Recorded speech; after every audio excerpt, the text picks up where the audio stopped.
Most of the game takes place in places unusual for the genre: a flooded fortress, an old palace, ancient ruins, and so on. It is one of the few games of the genre with horror elements, where the action takes place in a real city surrounded by a mystical atmosphere.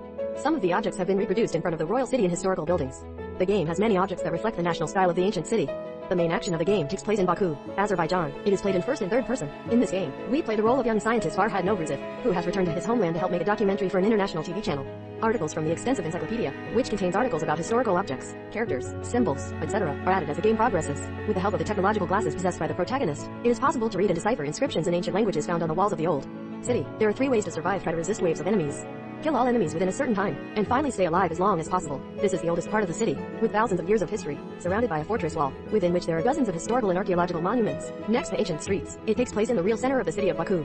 In the game, you can select different elements, look at them from all sides and get information about them. Last, DeadEnd Street is an adventure game with FPS and horror elements. Most of the action and active searches take place in first person. The game has an extensive encyclopedia and search capabilities.